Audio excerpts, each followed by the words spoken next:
Assalamualaikum warahmatullahi wabarakatuh. Sahabat, teman-teman sekalian, jumpa lagi dalam cerita hati mengasah spiritualitas, dan kita membahas buku karya Jamal Rahman ini, yaitu Permata Islam. Kita menginjak ke bagian kedua. Tapi sebelumnya, ini sekarang tanggal 11 April 2024, hari kedua Lebaran. Saya mengaturkan pada sahabat sekalian selamat Idul Fitri 1445 Hijriah. Mohon maaf lahir dan batin.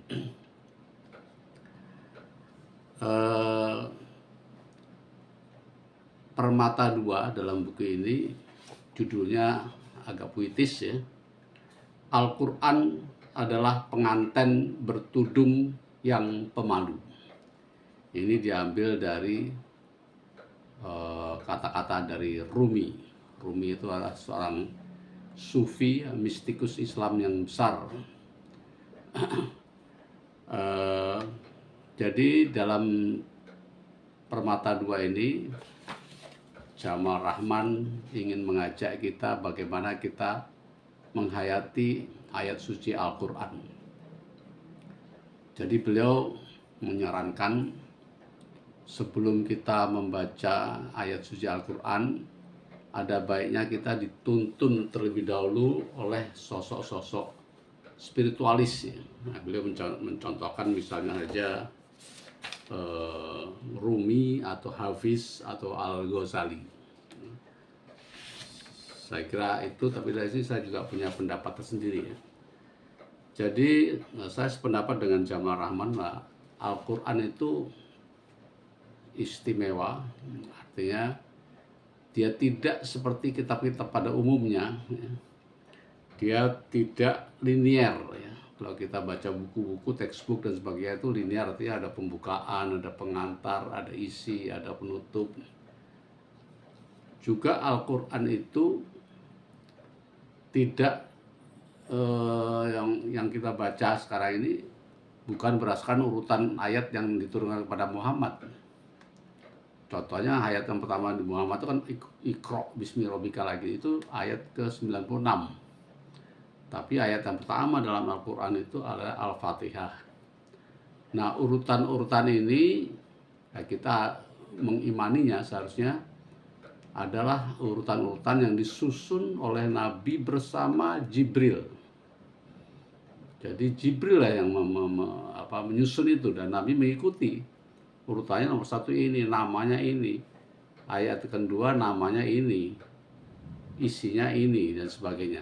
Itu urutannya secara detail adalah disusun ya oleh Jibril, dan Nabi Muhammad mengikuti arahan daripada malaikat Jibril itu. Tentu saja itu karena dari Allah Subhanahu wa taala. Nah, inilah bedanya Al-Quran dengan Alkitab suci yang lain. Kalau kitab suci yang lain itu ada tahapannya ya. Memang mendapat wahyu, tapi kemudian seperti Nabi Isa mendapat wahyu, kemudian waktu itu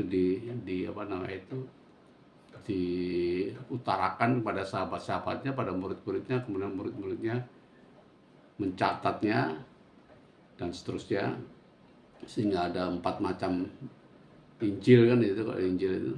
Tapi kalau ini memang disusun rapi, urut-urutannya ditentukan dan akan dijamin oleh Allah Subhanahu wa taala. Al-Quran itu tidak akan berubah sepanjang masa ya, itu yang sebaiknya kita imani. Tapi tentu saja untuk mengimani itu mungkin perlu proses ya. Saya sendiri saya ingin nanti ungkapkan bagaimana proses saya akhirnya bisa memahami Al-Quran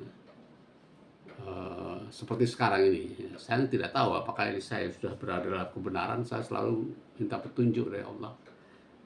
Tapi saya kira apa yang diungkapkan Jamal Rahman itu saya setuju ya. Dan saya ingin tambahkan bahwa untuk memahami Al-Quran itu tidak diperlukan intelektualitas ya, menurut saya ya. Tapi yang lebih dipentingkan, diperlukan adalah kesiapan hati. Nah itu makanya judulnya dalam Rumi bilang Al-Quran adalah pengantin bertudung yang pemalu. Kita tidak bisa memaksakan diri untuk melihat pengantin kita dengan hawa nafsu kita. Dia akan lari. Nah, kita harus pelan-pelan mempersiapkan dalam hati kita ya. Kalau dalam pengantin ya itu tentu saja kita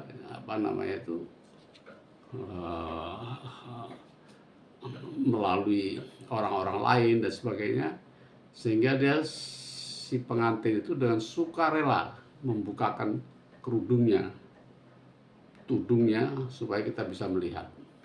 Nah kira-kira begitu. Harus ada kesiapan batin. Nah Jamal Rahman menyarankan sebelum kita membaca Al-Quran itu kita melalui orang-orang sufi atau orang-orang yang sudah bertahun-tahun mempelajari Al-Quran atau menghayati Al-Quran, dan kita ikuti jejaknya. Bagaimana dia menghayati itu sehingga juga masuk ke dalam diri kita dan kita terbuka untuk itu, dan kita bisa memahami Al-Quran sebagaimana mestinya, sebagaimana yang diinginkan oleh yang membuat, yaitu Allah Subhanahu wa Ta'ala.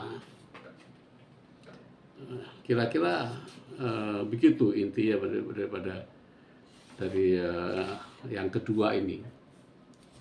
Nah, saya ingin mengungkapkan pengalaman saya sendiri. Terus terang aja, saya pertama kali juga agak traumatis ya membaca Quran ketika bercerita tentang neraka, siksa dan sebagainya waktu kecil ya, dan itu membuat saya takut ya membaca Al-Quran. Kok kejam sekali itu Tuhan itu dan sebagainya.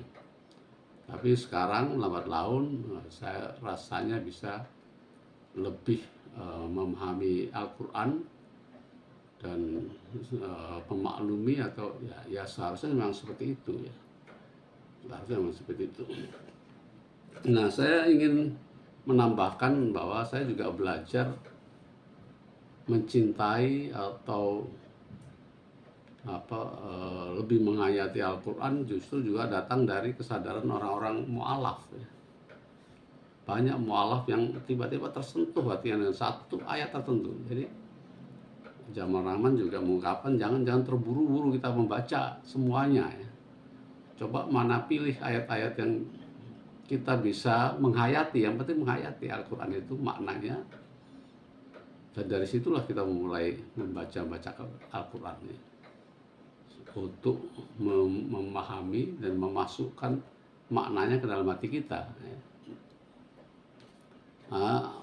Mu'alaf itu misalnya dari ilmu pengetahuan bisa juga. Dia terheran-heran kalau di dalam Al-Quran itu ada cerita tentang bayi, pertumbuhan bayi yang persis dengan ilmu modern. Atau ada juga yang heran di dalam Al-Quran kok ada cerita tentang keterpisahan air laut dan air tawar, dan ternyata memang itu terjadi ya. Saya dulu juga belajar di S2 stratifikasi, pemisahan antara air tawar dan laut itu terpisah sebenarnya. Ada lapisan seolah-olah seperti itu. Nah itu baru diketahui pada masa-masa kini, tapi di Quran sudah disebutkan banyak cerita seperti itu.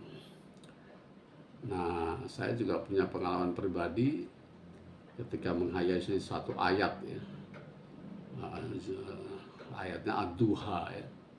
Ketika saya juga menyarankan teman-teman, saat kita disingkirkan, saat kita merasa sedih, saat kita mengalami hidupan yang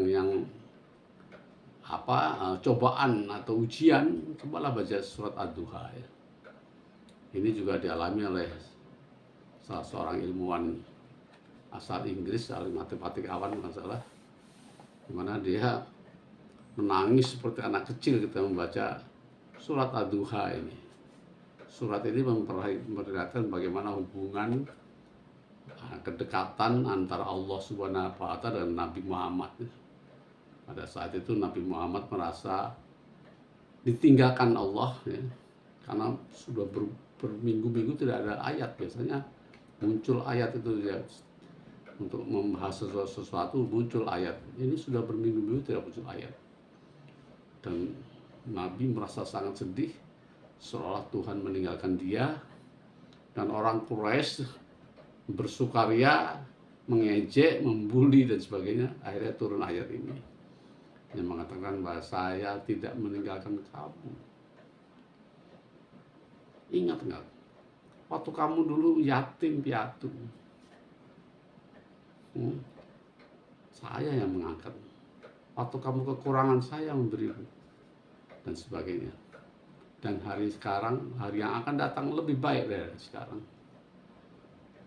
dan seterusnya dan seterusnya. Dan itu hubungan yang sangat dekat ya, antara Allah dan makhluknya. Jadi itu tidak berlaku pada Nabi Muhammad saja, siapa saja. Kalau kita mengadu nasib kita, cobaan yang kita hadapi, kita merasa berat, Allah itu dekat, Allah itu mendengar, dan kita akan merasakan itu ketika membaca surat ini. Ini satu usulan saja bagaimana kita mendekati Al-Quran. Al-Quran itu bukan karya ilmiah seperti tesis, seperti buku-buku pada umumnya. Al-Quran tidak memerlukan akumulasi pengetahuan.